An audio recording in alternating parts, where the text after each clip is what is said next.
this series, we're going to be talking about how we use the 11th Man Goalie Pro to think about different shot angles, different ways to place the goalie, and how to get the most value out of using the 11th Man Goalie in your backyard. This first video today, we're going to talk about how we set up the goalie for different types of shots, just to make sure that we're giving ourselves as realistic of a look as possible. The biggest thing that we need to think about is how the goalie is going to adjust his or her stance based on where the shooter is. The most simple way to think about using your 11th man goalie is straight on in the cage. And that's going to be most applicable for shots coming, from the dead center of the net or a couple steps to the left and right.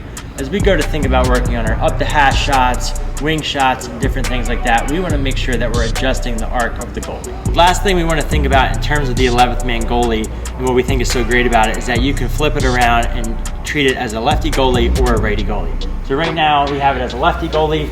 It's very simple to just make sure if you're playing a different goalie that week or you want to scout it differently and give yourself a different look, you adjust the goalie so that the stick is in the proper side, and it gives us, again, another thing to look at, another thing to read as we're shooting on the goalie. The simplest way to think about changing the goalie is thinking about how the goalie would be squared up to the shooter.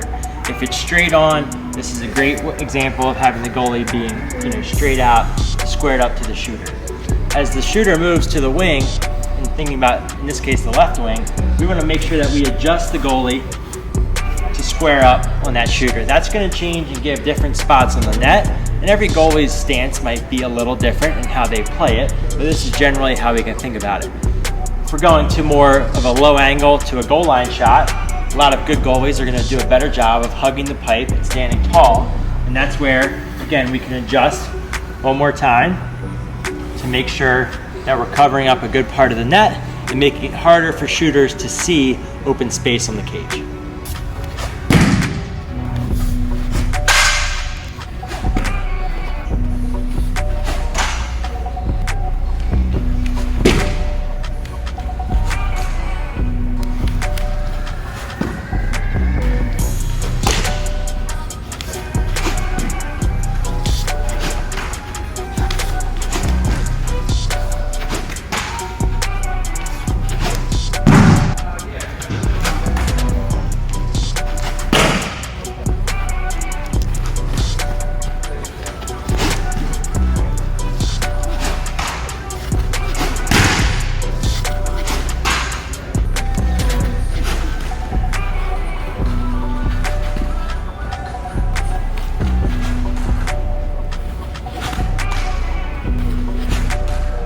So as we wrap up this video, again, one key to remember when adjusting your goalie is making sure that the goalie is squaring up to where the shooting spot is.